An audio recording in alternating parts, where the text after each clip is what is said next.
nouvel ami. Il va me servir aujourd'hui. Voilà. Alors, pourquoi je vous ai apporté un petit ventilateur pour des raisons évidentes, mais surtout parce que j'ai appris que l'État demande ce matin aux parents d'apporter un ventilateur à l'école. L'État mama, comme dit Yvan Rioufol, l'État nounou. Donc, ils n'ont pas d'argent. On n'a pas d'argent en France, mais on a des idées. Et des idées, c'est d'apporter son petit ventilateur. Voilà, on en est là. Alors, moi, je vous assure, je n'ose plus rien dire sur cette société, parce qu'il se trouve qu'en 76, il y avait une canicule très forte. Je pense que j'étais en CM2 ou en 6e. Bon, voilà, il y avait la canicule. Bon, et c'est très intéressant de voir aujourd'hui comment on en parlait il y a 50 ans et comment on en parle aujourd'hui. Il fait chaud, bien sûr, et c'est à chacun, en fait, de prendre ses responsabilités, de faire attention à soi.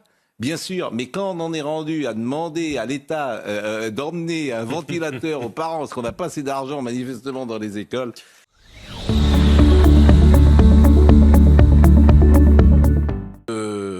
La gauche aujourd'hui se comporte envers et contre tout comme les représentants en France d'États étrangers.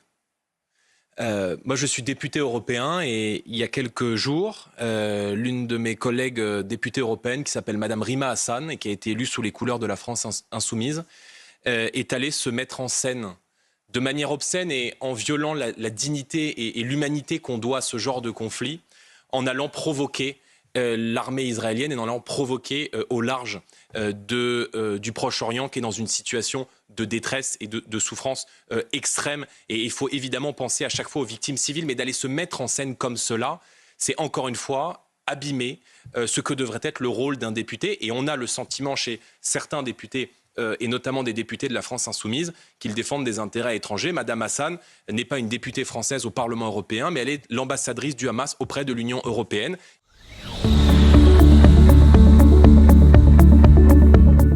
Arnaud Benedetti, tout est aberrant en fait dans cette histoire.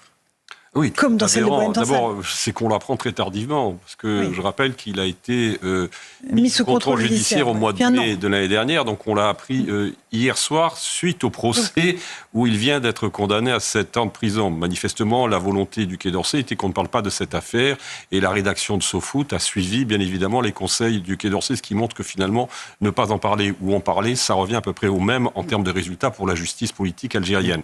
Ensuite, ce qui lui est reproché, en effet, parce que là, c'est véritablement pour le pouvoir algérien totalement explosif en l'occurrence, c'est d'avoir eu un contact il y a quelques années avec un militant du mouvement pour l'autodétermination kabyle qui était responsable d'un club de foot. Donc voilà les raisons pour lesquelles aujourd'hui Christophe Blaise est poursuivi par la justice algérienne. Ensuite, il faut être clair, hein. Cette affaire, elle est totalement politique aussi. Ah oui. C'est la volonté du gouvernement algérien, du régime algérien, à quelques encablures du verdict de Boyan Tansal, de mettre un coup de pression sur les autorités politiques.